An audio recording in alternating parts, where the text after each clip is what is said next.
I have no filter these days. Yeah, it's a fake way of bonding, really. Quiet. So,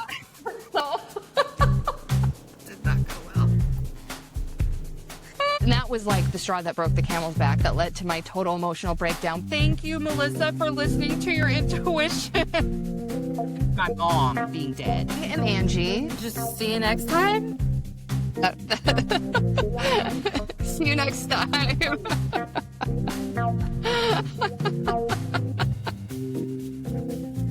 Okay, let's go fast. 1, 2, 3. Unquiet soul.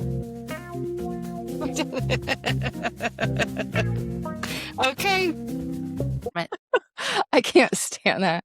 It's never ending. It's never gonna get better. They just stay dirty. Let me silence my phone. Okay.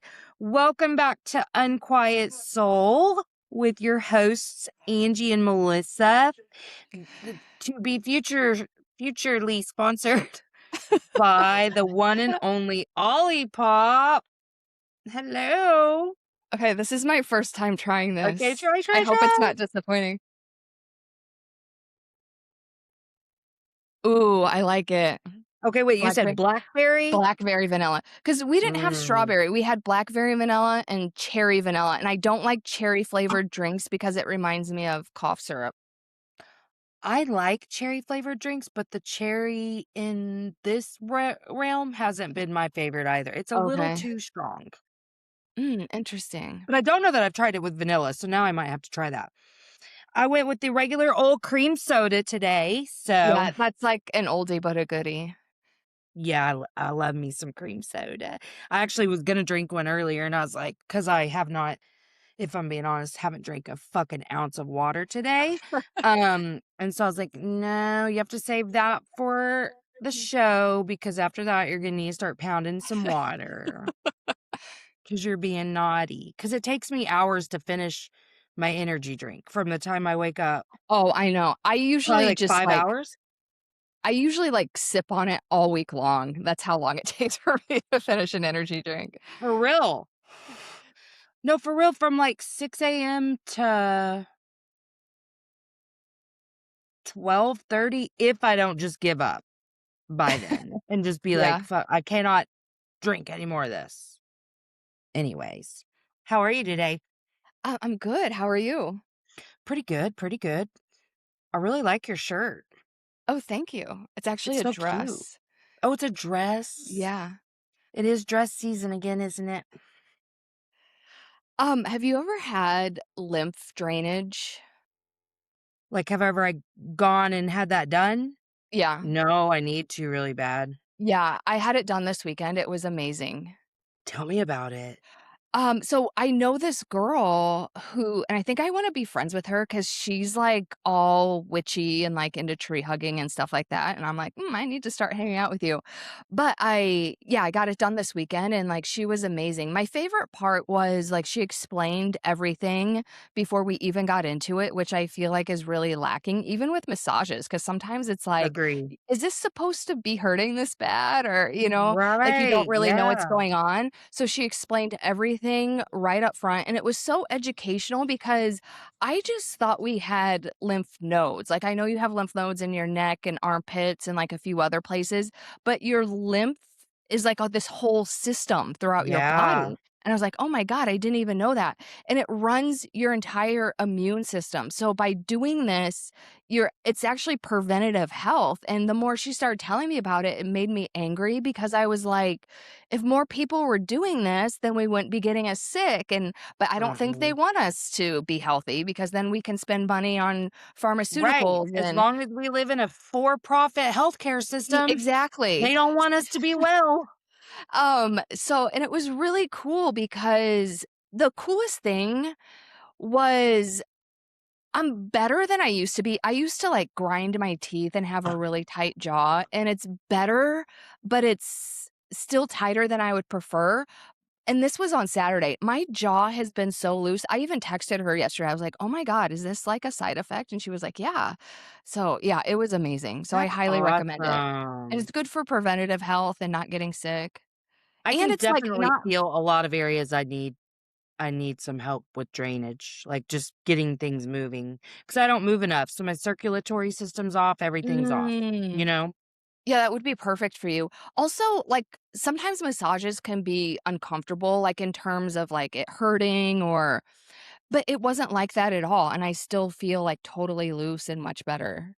That's awesome. I need to do all of that. Unfortunately, it's not in the budget right now. Yeah. So But there's, like, simple things you can do at home because she's gonna send me an email of, like, just things I can do at home every day, and also, one of the resources that she told me about that she's going to send me is someone on Instagram who just gives out free information, like, "This is an exercise you can do at home," so I'll share that with you. okay, yeah, because I got the gua sha thing and I was doing it consistently for a little bit, and then like all things that I I start, know. haven't done it in a minute. But, like, I don't know if you can see, but I have, like, right here, I'm It's puffy. always yeah, I always need help with this drainage, and it's not as bad on this side, but it's the same, like, it's not as swollen and stuff right now, but if you could feel it, part of why I didn't stay consistent with the gua sha is because whenever I start to do it and I move that, it the fluid I can taste it, and I Oh, start to, like, almost interesting. vomit because it's so much, like, because 'cause I've been backed up in this area for so long, and so every time I take the thing and I start to push it down, it just I feel violently attacked, like, because 'cause I'm like, Oh, that's interesting. mhm. It's, like, really hardcore. I know I just made it sound awful. It is a great thing, but, like, I just have so much lymphatic swelling that and always have, just because of my, like, weird immune system. And it's not that I don't have a great immune system. This is one of the ways that mine attacks me a little bit. Like, I don't believe any full-blown and autoimmune stuff, but I've had symptoms here and there that I've had to, Yeah. like, work to resolve.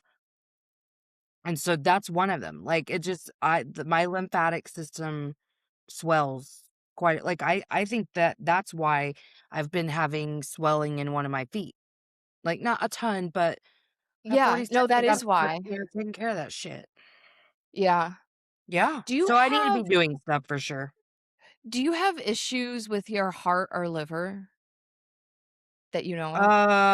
I mean, not that I'm aware of, but, I mean, 'Cause I know that's what causes the swelling.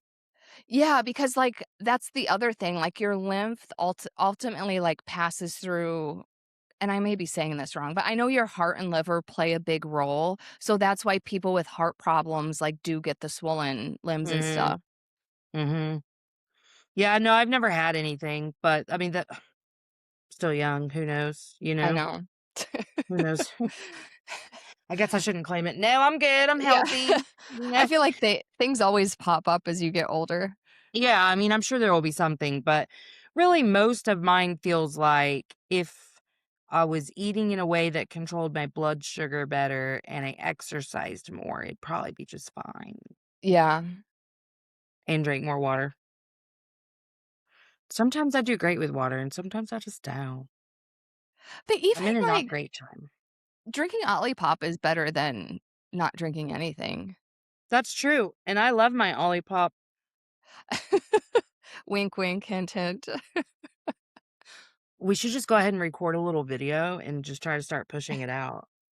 And, "Hey, like Olipop." post it and tag Olipop. Yeah. "You know who we are? Well, you're gonna know." So, what's up? Anything cool, weird, anything happening? I'm trying to like, the lymph thing was, like, the highlight of my week, I think, because Well, I I'm just glad learned it so worked and that you much. feel so much Y better. yeah. Yeah, the only reason I knew about the lymphatic system at all is because I worked in hospice for so many years. Uh, So, even though I love when I get hair in my mouth. Even though it wasn't my job necessarily to know stuff, I made it a practice of learning as much of the medical stuff as possible because part of what my job was educating on the dying process. Like not like Mm, what to expect as we're approaching the end, things like that. And so, how am I gonna do that if I don't know anything about your right. disease process?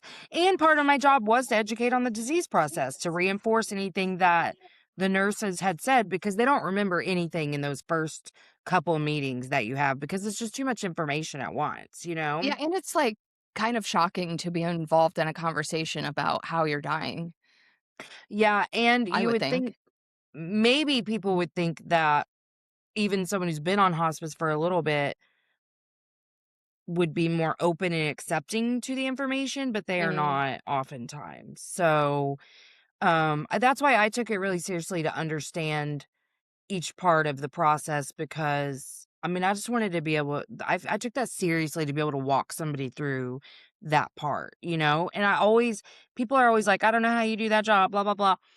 For me, it was so easy to do the job because I was like, "Well, they're gonna die with or without me.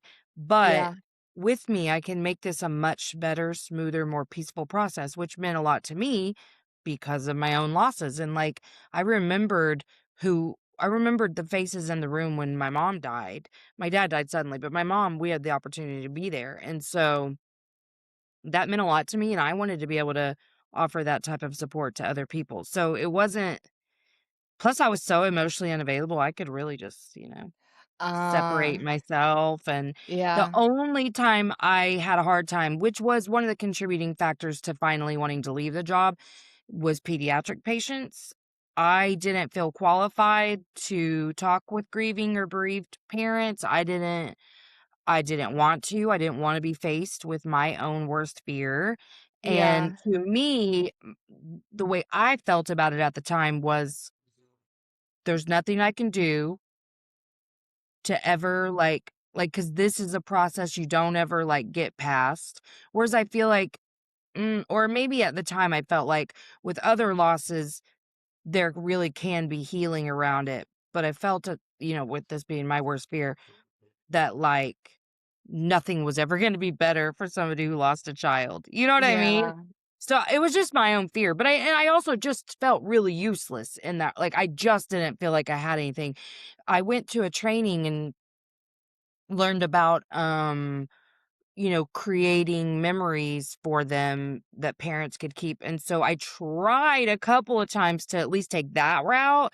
Like, can I help you make Christmas ornaments with their handprints so that you will have that from here? Because those are Oh, things yeah. that you're not thinking about right now. And it didn't go well. And so I just started throwing a fit every time I was assigned a pediatric person and didn't. So, but it was getting to the place where it was like, you can't do that forever. And I was like, I guess I quit. And I mean, I had done hospice for so long.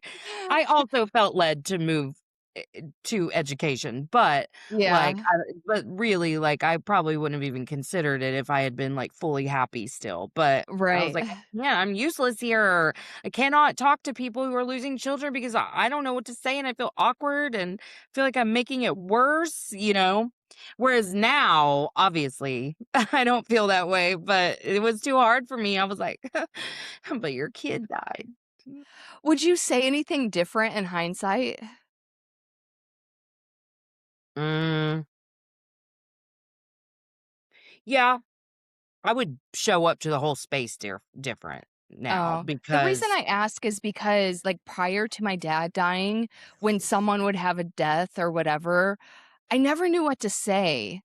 But then I realized after he died, like, I still never know what to say. So I'm always I just like, never know what "Sorry to for" say yeah, either. I'm always just like, "Sorry for your loss." So Yeah, I just and feel me more too. comfortable saying it, I feel even mo though it's I feel a lot yeah, more comfortable saying, "I know there's nothing that I can say. I just want you to know I love you. yeah, I'm here," whatever.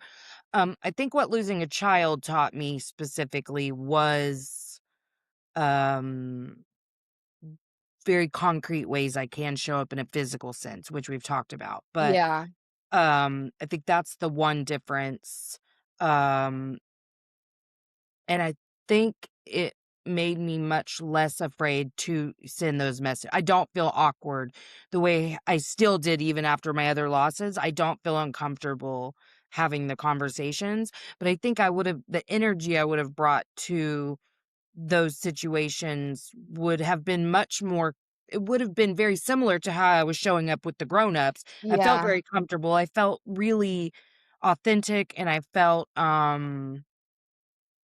what's the word? Competent. I felt really competent with adults. I felt very incompetent with the children. I would show up in a more competent way now, understanding that I didn't lose a child to cancer, so I don't know that. I didn't lose a child in, Right. some of the other way, so never to say, "I know exactly what this is like," but I would have no problem, I think, showing up now for because I would still be thinking in those like, something I've really had to grieve is that I didn't get his fingerprints, like, I'm annoyed at myself for not thinking about it. Mm. Um, so, like, that things like that are a way that I would help in the dying process, and I would just teach them how to grieve, you know what I mean? But, like, Oh, I yeah. couldn't even do any of that before because I was like, "Well, what's the worst thing you're ever gonna go through? Good luck, Godspeed, God you're rubbing you're gonna give me the bad juju, now my kid's gonna die because I had to talk to you about your kid dying." So, yeah, I would definitely show up different now. That's interesting. Yeah. Well, do you think that's why other people are so fucking uncomfortable to talk to us, like, about death is because 'cause they're like, "Ooh." I think so. I honestly don't know because and I hate to compare because everyone's different, but even when I didn't know what to say, I wouldn't say things like, "Oh, they're in a better place now," or "I know how you feel because my dog died," or you know what I mean? Like, there's still, like, these just really unhinged things that people say that I still don't totally understand, but, yeah, I think it just all comes down to people being awkward and weird about it, and so you're just not even Yeah. thinking in the moment. I think that it's just so scary. I think it's so Yeah. scary. And I also think, like, tell me what you think about this because I've seen 2 very polarizing views on this, where when someone posts something, like, let's say on TikTok, about their loss, and obviously, most of what's being funneled to me right now is child loss, but, like, where someone posts about their loss, and then in the comments, we'll stick to child loss. So they're like, "Da, da, da, my kid," and then in the comments, they'll get kind of flooded with, like, I I just lost my child too. I lost mine in this, maybe pictures of each other's kids, whatever. Yeah. Um, I understand that need now to say it, like, because you are very much searching for community when you're fresh in loss. You know what I mean? Mm. Yeah, And are you saying, like, you used to view it as, like, one-upping? I've never really had an opinion about it, but Oh, I am hearing other people in these comment sections being like, why are you making it about you? And I mean, Jesus Christ, like they just want to talk about their own loss, da da da. And I'm like, I didn't. I didn't feel like anyone was making it about them. I felt like they were sharing their pain with one yeah. another. Okay. I don't think I've ever had really a view about it. But I've been surprised to see some of that nastiness. And I also have what I actually think is I stop by, I go, you fucking don't know loss then. Yeah, But then I also think and maybe that's I another thing. No, yeah, that's an interesting concept. Also, some people just wanna be mean about anything they can, That's so there's true. also That's true. that. Yeah. Yeah. No, you're right. Cause God, there's some hateful ass people out there. I'm amazed by it sometimes. But I mean, I don't ever want to be one of those people that's making somebody else feel more isolated or whatever.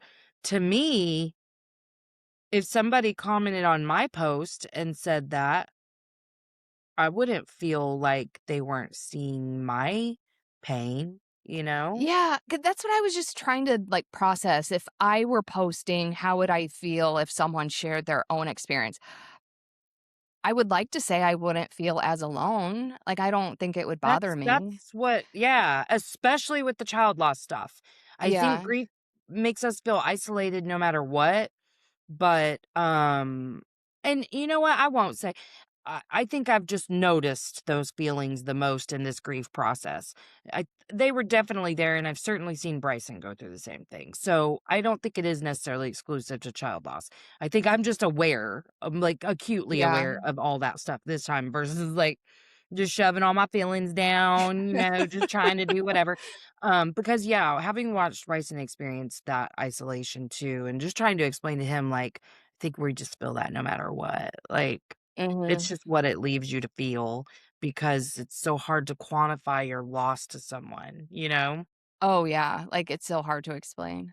Right, but I also think that's what causes so many people to perform their grief, you know? Like, to choose, like, 0 healing, to Oh, choose yeah. to release any of the pain, to choose to say really outlandish shit on social media. I feel like that's somewhat performative, and I think it's because they're trying so hard to be seen and to be held, and they don't know what the process inside of them is. They just don't get what's happening. That makes so much sense. Also, it's funny because I remember, like, when my dad died, and you probably had this experience with your parents because it was so long ago when social media was either non-existent or just in its very early stages. Like, I catch myself sometimes thinking like, "Oh, I wish all these grief accounts were around when my dad died," because I just didn't really understand anything about it. But I think there's, like, another end of the spectrum where there are some accounts not setting the greatest examples. Yeah. Well, and there's lots of support groups out there that aren't necessarily helpful. You know what I mean? Yeah, because 'cause they're Like, just kind of about ruminating and yeah. yes, and living within all of that, and I'm not saying that you shouldn't feel the shit, but, like, if I were to compare my experience through calm waters with just the outside of what I'm seeing with some of these other groups, I'm like, "Y'all, that is not good for you." To just link arms with people who are just as pissed as you are Yeah. and have no other perspective than what you have. Like, I don't know, for me, it scares the shit out of me to even interact because I don't know, it's just not for me, man, and now I feel like I have a really good understanding of what a very good grounded support group should look like to where, like, I wouldn't even have a problem doing my own, like, Yeah. running one, but I don't think I want to, but, I was like, just gonna say, I have feel you like I considered that? understand it. I think you would be good at that. Yeah, but it seems like a lot to take on I know. for free, I mean. But, I mean, you just show up, like, once a week and facilitate. Yeah, I mean, I guess you wouldn't have to have some super good curriculum, but I think one of the reasons that it worked so well is there was 2 facilitators so that when one person inevitably went off on a tangent and Mm. said things that made the whole group feel kind of uncomfortable, there wasn't one facilitator left to like, "Okay, so moving right along," you know what I mean? Yeah, that actually is ideal to have 2. Yeah, like, I was like, "Oh, I see why, okay, yeah, that's a good model." Like, 'cause, I would suck at that, like, all by myself being like, "Mhm, mhm." Oh, yeah, And I totally also, go out the on way they tangents. responded sometimes to the weirdest shit that someone would say, I would be giggling so hard internally because 'cause they're like, "Yeah, I know and" my face does not hide anything, so they did such a good job at it, seriously, because I would over there be like, I but that's what I would do is I'd stare at the facilitators like, "What are you gonna do? What are you gonna do?" no, okay, I see what you mean, like, you have to have a good poker face. Yeah, all of that. Yeah, I mean, I maybe in the future it's something I would wanna do, but I am getting really passionate about, like, telling people, even if you think, like me, that you're not a group person, there's a group, and people should do more of that. We need to be in more groups like that, I feel like. No, I agree. That's what I want is, like, and I feel weird about this because I'm seeing so many people do this now that it makes me feel, I don't know, jealous that I didn't do it sooner. inferior a little bit, but, like, several people here are now, like, starting little friendship circles and, like, some Mm. of them are witchy and whatever, and I'm like, "Ugh, well, now I can't do it because 'cause y'all already did it," but Why not though? 'cause I'm sure I could, but this is what I'm battling with right now is that there's already enough. There's already enough.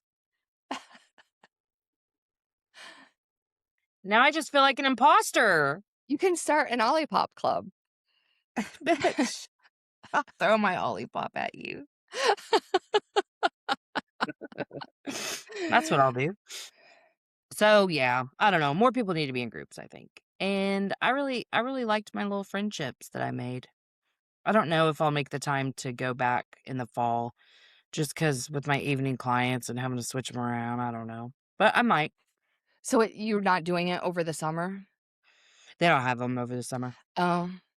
because Oh, 'cause they're that's in run by interns and stuff. oh, I was like, "Oh, that's interesting. Grief takes a break over the summer," but I get, like, No, they the most of administrative well, aspect of it. yeah, they get all of their money through donations and, um, all their facilitators are volunteers, and so they follow the school schedule. Mm. Because also they go into schools and they do groups with kids who have experienced a loss or Oh, divorce. that's cool. Yeah, Jake went through a group with them when he was little. Mm. I'd love to see how that went for him, but he liked it. School has evolved so much. Well, Like it had to because they put all these fucking unreasonable expectations on schools, and then what schools are actually having to deal with is super fucking traumatized kids. So they're being forced to be like everything that you could possibly like. How many times have you heard the phrase or even said it yourself? I didn't learn this in school. They're not teaching this in school. And it's like, okay, well, the school was really not designed to teach every last goddamn thing there is to learn about life. I mean, yeah, but but that's when I kind of the say that, expectation. what I'm really saying is maybe we can cut out calculus or things that we never use in real life and replace that with simple auto mechanic basics, like, Well, you know and that's fair, but you're never going to use calculus, but calculus is there for those students who have already, like, they deserve enrichment. If they are past the normal math, they deserve enrichment classes and they might go get a degree in math. I'm never so going to fucking even use algebra, bitch, but like, someone is. Yeah, I'm not I feel using like algebra. algebra does have some real life practicality, but It even probably does, but I listen, I get what you're hated the shit. saying, but there's also electives. So if you really love calculus that much as a high schooler, like, No, you I can elect to agree. take I it. don't know why you have to have so many math credits. Yeah, Like, that's what that's I'm why it saying, exists, because for the kids who were advanced and still have to get all the math credits, they have to have something to do. and But that's how yeah, I ended it up would be taking nice if they calculus. changed some of that.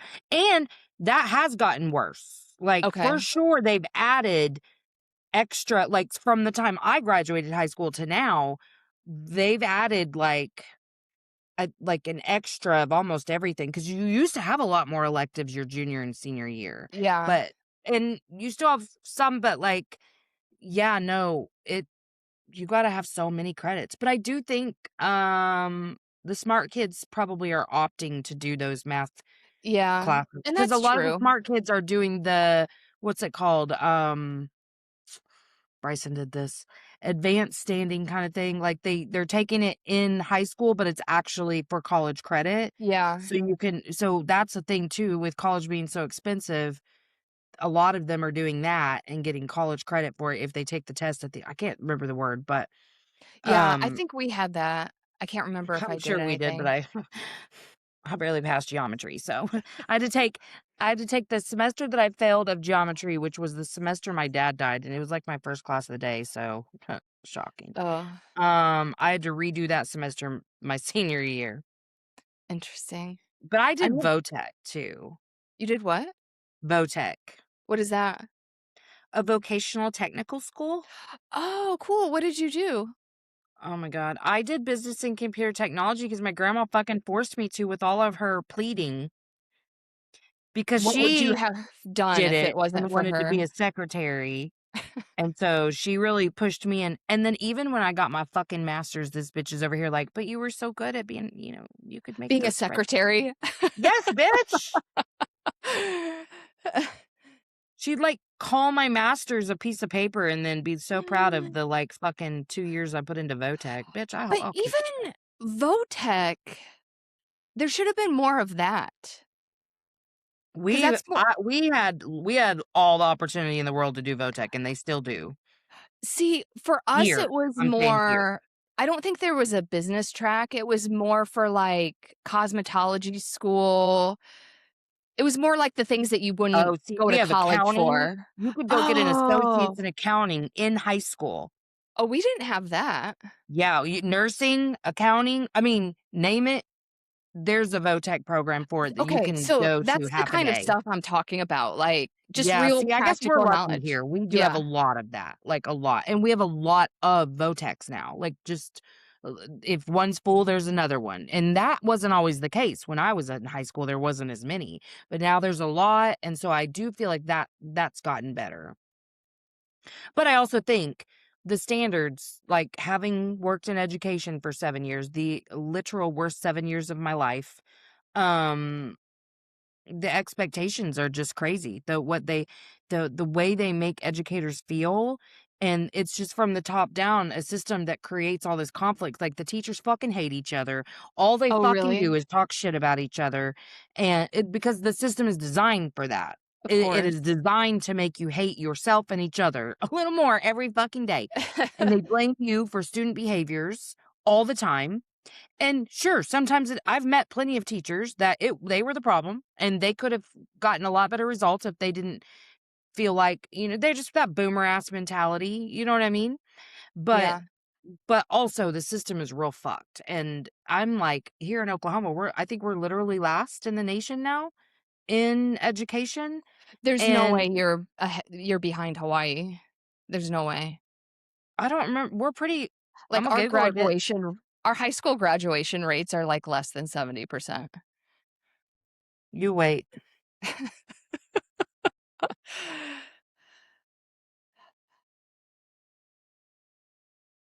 50th out of 51. 51? All 50 states plus Washington, D.C. Where's Hawaii? It's in the 40s. 42. Yeah, that's crazy. We're awful here, but we also did just have Even with the all the literal worst Votex? superintendent. Uh, It's we had a lot of bad shit happen, but, um, yeah, it's pretty bad here, and it sucks because I see people trying so hard every day, but because of what the educators are put through, there's almost a fracture between them and parents because they're so resentful of the parents that create the little issues that they then have to deal with that they can't just teach. I don't know what the difference is though with like Charlie's school district versus where I was at, because they don't let kids get away with shit. Like, they'll get sent to the little alternative school in fucking elementary. oh, Like, really? they're not gonna put their educators or the students through the secondary trauma that happens with I feel like traumatized that's how it children. should be, though. That is how it should be, and it's not like that for most districts, but they have a lot of booster support and whatever, so they have the funds to have this Mm, really good. They have one school for, like, a last ditch effort for the little ones to try to be in a normal day-to-day program, but then if that doesn't work, those motherfuckers go to the alternative school, which okay. I only know that because Jake did his last little bit of school at the alternative school, and I was like, "Damn, I wish we had sent you here so much sooner." Like, it was he Oh, it needed was that. better? It was so Yeah, much better for a child like Jake and those other kids. Yeah, the structure's different. It's a lot of structure, but it's also so much support and individualized instruction where it's like, "What do yeah, you need? How can I help you right now?" They also have counseling groups. There's, like, all kinds of stuff, but it's not this full day of versus this, and, like, Yeah. cause transitions are hard for some kids, specifically kids like Jake. So the more transitions, the worse behavior you're gonna see by the 3rd transition of the day, you know? And And that's the so much of the thing. social shit.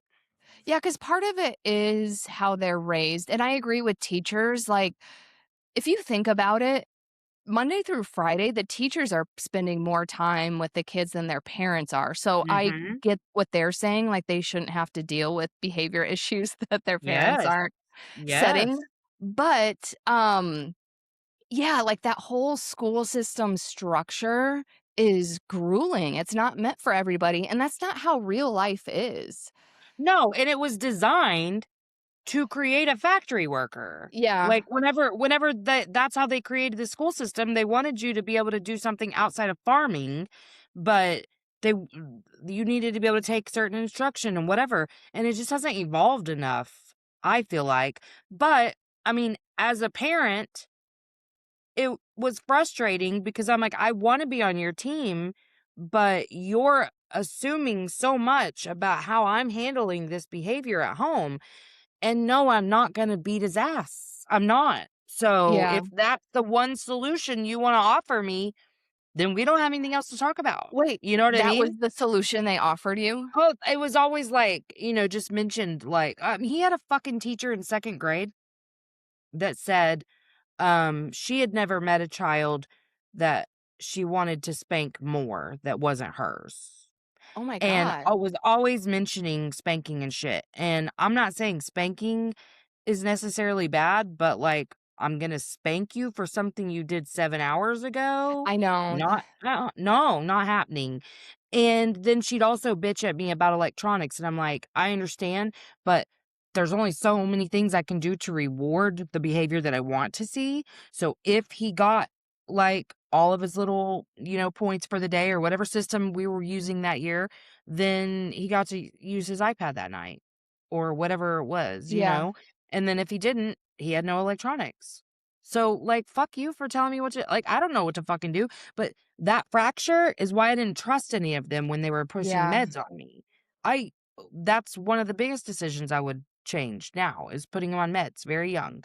But, like, it felt like they just wanted him to not misbehave in their class. I mean, they weren't communicating, you know what I mean? yeah, like, it's more about compliance than actually helping Exactly. him. Yeah, Exactly.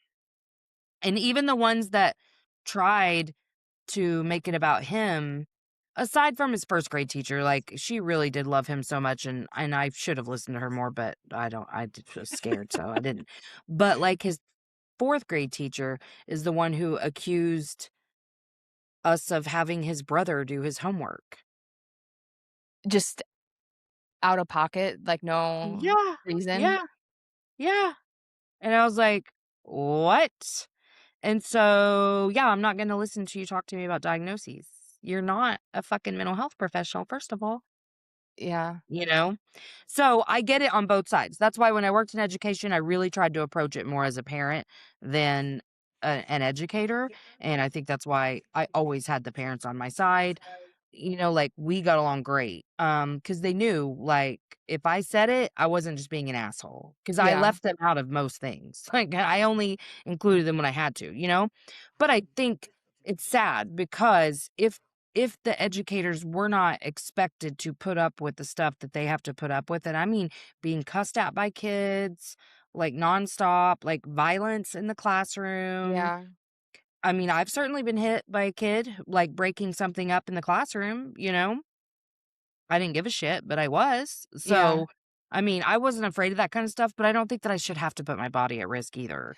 Like, I right, didn't care, but some people do care, and it is traumatic to go to work every fucking day never knowing what to expect. yeah, So, I just wish that there was a better way. I don't know what the answer is. That's the thing. That's why I don't do any advocacy. Because what is the answer? I yeah, don't that's a want good kids expelled question. either, but I think an alternative school would be better. I really do. Maybe that is the solution. Mhm. Have, like, 2 different school systems. Yeah.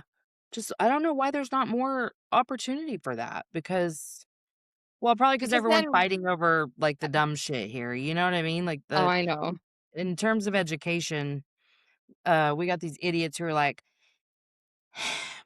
well, they're pro-trans and they're putting kitty litter. They'll let a kid be a furry if they want, and they'll have a kitty litter box in their classroom. Bitch, no.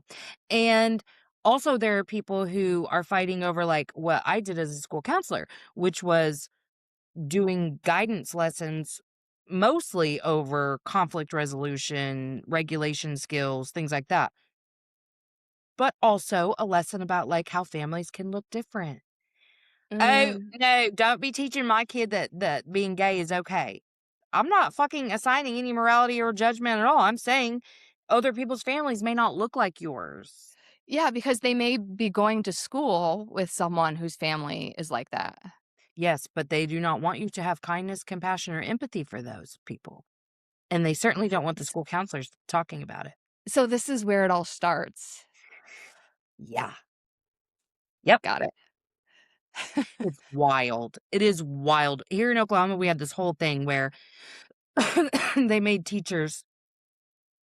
It was so funny because Charlie's teacher at the time, pretty conservative, but we were friends and I really liked her. Um, She was so frustrated at the fact that they had to type up a list of their own personal libraries that are in the classrooms and let them be reviewed by this panel, whatever. She was like, "I'll just, take all the books home." And I go, "Honey, this is your people doing this. This is your people. This is the little Christian conservatives afraid that their child's gonna read about pro-gay, pro-trans, anti-racism." You know what I mean? Like, your Yeah. your your little people are so afraid of it. That's what this is. So, I don't know what to tell you about that, because I don't give a fuck about what you have in your school library, you know what I mean? Right. But they really do care. I mean, especially where, like, my kids have gone to school this It just last seems whatever. so petty to me, and that's my opinion, but But that is how racism works, is here I mean, racism, homophobia, all the things. Here, they that's why we're 50, because that's the shit we're arguing about yeah. over, like, classroom libraries. Yeah, who Whether cares? Harry Potter should be in your school library. You know what That's I mean? Harry Potter is one of the titles in question It has been, yeah, because it's witchcraft or yeah, wizardry. yeah. Sorcery, Interesting. mhm, Sorcery. yeah. See, I Yeah, but obviously that haven't hasn't been read as big. Harry It's Potter. mostly anything dealing with some sort of quote unquote sexual content. There's sexual content in Harry Potter? No, Oh. I'm saying the titles that have been, Oh. whether or not we should burn the book, you know what I I'm guess I saying? could see that, because even, like, Stephen King has, like, No, I can sexual see content. sexual content Yeah. being a thing. Um, I'm okay with not having sexual content in schools, but where's the line? Right. Because that's been here, but literally this is what they waste a lot of time at school board meetings arguing about. And so, like, how are we ever gonna talk about whether or not maybe placement in alternative schools should be Yeah. considered if we're fucking That fighting over makes what so much books sense. shouldn't be allowed? It's so stupid. It's so stupid. It's one of the things that's made me fucking hate living here, because I'm like,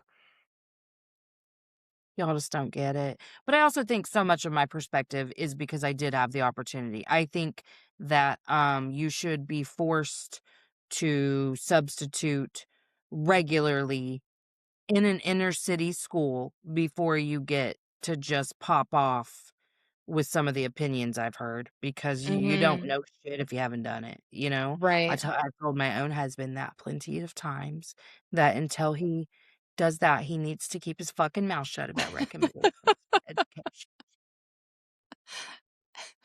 That's how I feel about it. Okay, so even though I just did, like, a whole solo episode on this, I wanted to talk to you about this because it's been kinda wild. So, I don't know if I told you this or not, but, like, how on Mother's Day, I kinda got to this place where I was like, "Ooh, I just don't wanna talk to people," Yeah. like, and so I just stopped responding. That day made me a lot more aware of some things over the following week.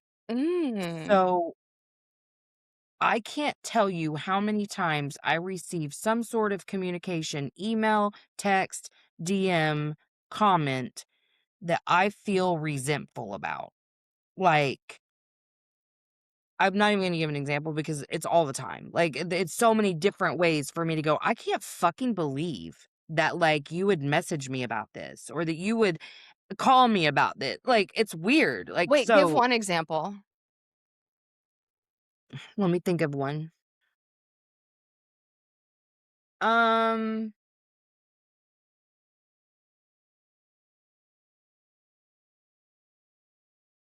I don't know, like, if somebody's, like, bitching to me about something that I deem insignificant right then. Oh, So it's mostly in that vein, or, or here's a good example. Bryson walked in graduation on Friday, right? Saturday. So I had to kind of tell his family, like, you're going to need to ask him those questions directly because I get very overwhelmed and I flood. And that is something I've noticed has gotten 1,000 times worse through grief. And so yeah, I'm real fast to just lay the boundary down, right? So this is where I've had some trouble with boundaries, is because, like, what is a boundary? What is it actually? How does it look? How to integrate it, right? yeah, So that's actually a perfect example because me saying that did not change shit because Bryson's the world worst communicator. So when they didn't get a response from him, they're back at me, right? yeah, Texting, calling, whatever. Like, so pissed and so resentful and so whatever whenever it's happening. But Mother's Day showed me this isn't any different than me just not feeling like I wanna communicate with someone. I don't have to answer the question. no, I don't have to answer the call, I don't have to answer the text, I don't have to do any of that. For, um the way I said it in my solo episodes, I just noticed that, like, certain things agitate my spirit to where I just get real worked up real quick. And if on that day I deem your problem less significant than the fact that I've lost a child, in that moment, I'm annoyed. I'm not saying that's fair. I'm yeah, I'm I'm okay with that process because I'm learning from it, but I'm not saying I actually believe that to be true, that anybody's shit is less significant than mine. Or would I want them to not want to talk to me about it? I'm just saying what naturally occurs sometimes when it happens is for me to feel "Urgh, bitchy and agitated and resentful." And so because of Mother's Day, I've been able to stop and go, "Then what do you need right now?" Like, you don't have to respond. You don't even have to read the whole damn thing if you don't want to, because that's another thing. If this is first for me, is that now if I get a text that's very long, sometimes it can flood my system. Like, I'm it the will same trigger me way. sometimes, you know? I've never been like that before, so it's new to me. So my resistance to it and the fact that I'm triggered by it, it's unfamiliar. So I'm kind of just now understanding, like, you don't have to sit and read the whole thing right now. Like, you can just put your phone away. And I think this is where I've really misunderstood boundaries, or at least had trouble integrating my understanding of boundaries. You know what I mean? Yeah, Because the thought would actually be, how dare they text me? How dare they call yeah, me? How dare they whatever, you know? And then the second those thoughts have happened now, though, I've been like, but you're only in charge of your thoughts, feelings, and behaviors. And I realized how often I would sit around analyzing and intellectualizing and pathologizing other people's behavior because of how fucking uncomfortable I was with saying no.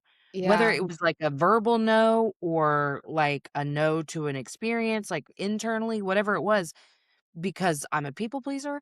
I want to make other people happy. I'm afraid of conflict.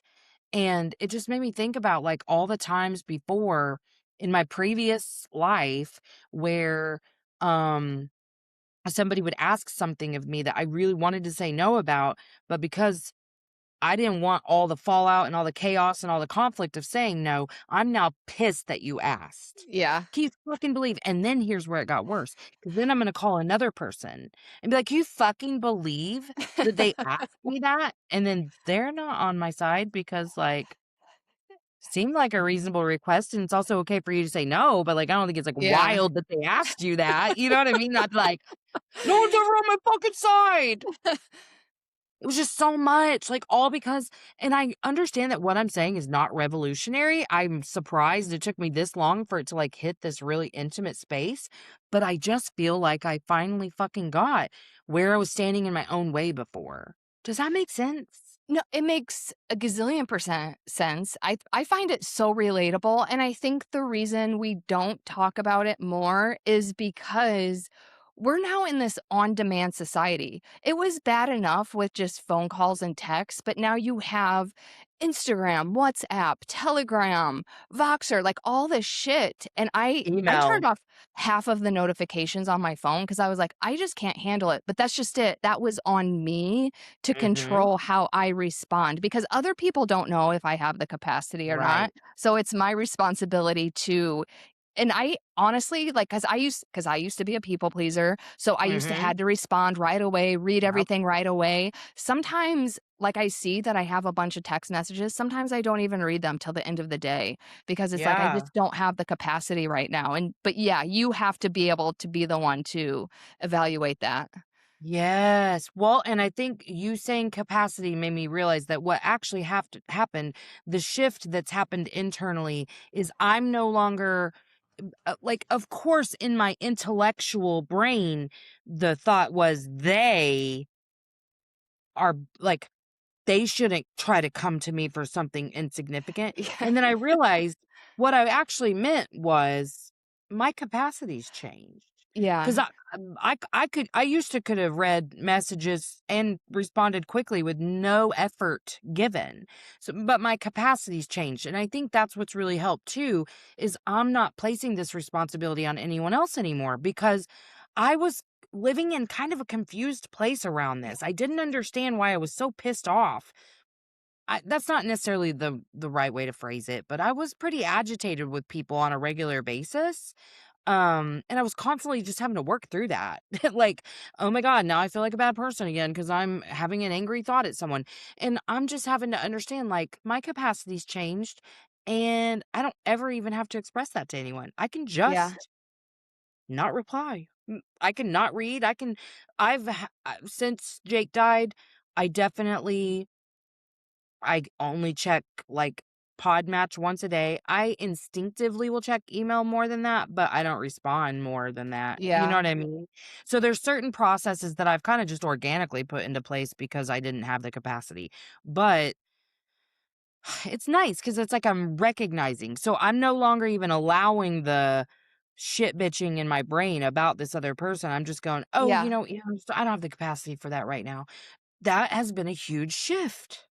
Yeah, and honestly, I don't think most people mind because I used to have to respond the exact same day. Now I wait at least 1 day, and I've Mhm. never had anyone mind or care or whatever, so I think it's all in our Yeah. heads.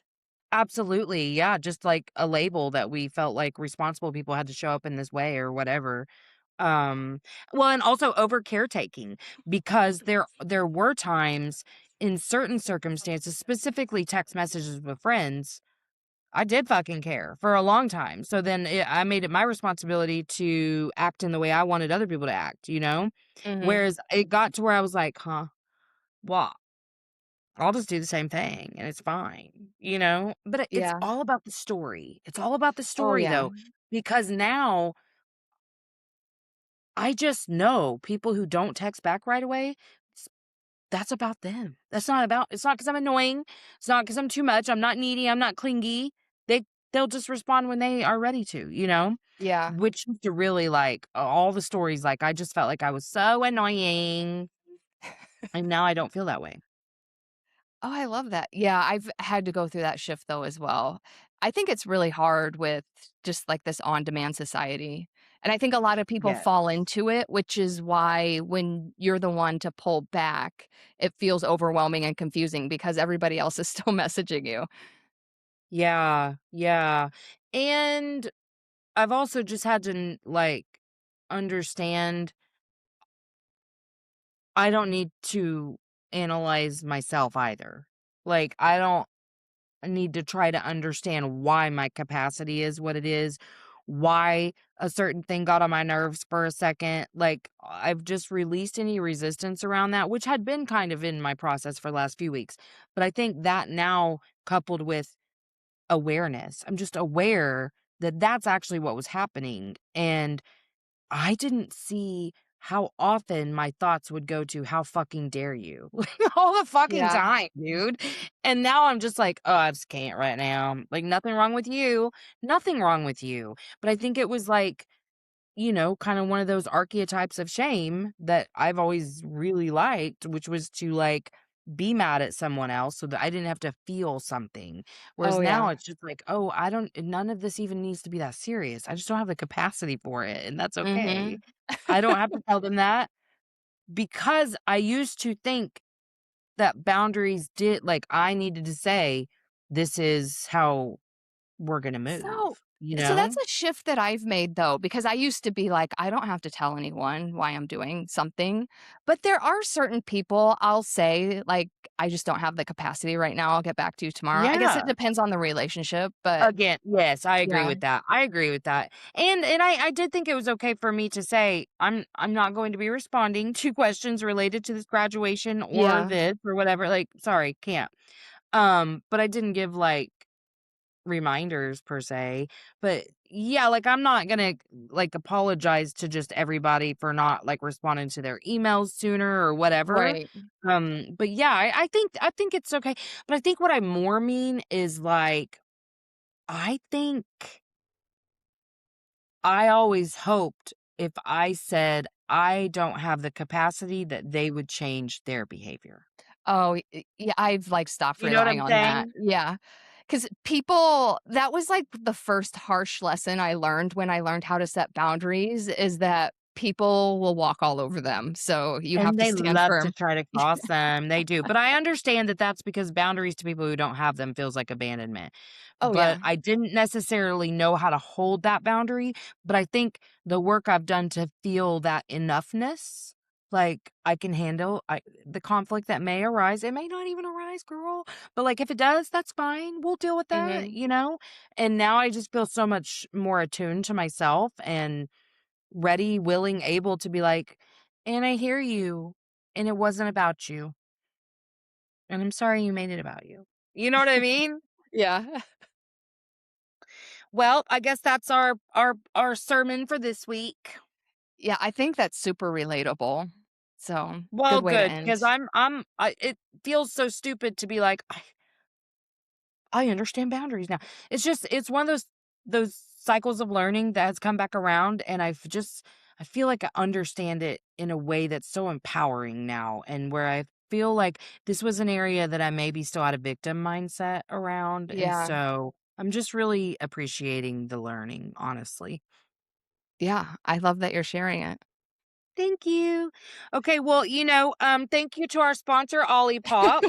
Our future sponsor. Mhm, mhm. And check out the Patreon.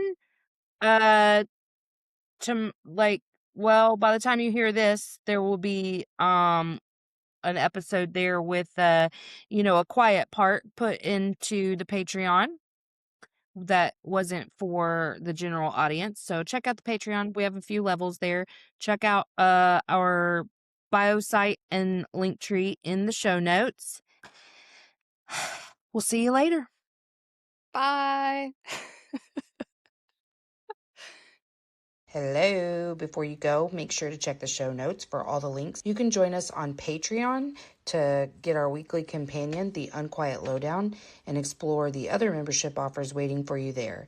And if you're enjoying the show, it means so much when you hit that follow button and give us a 5-star rating to help other souls find their way here.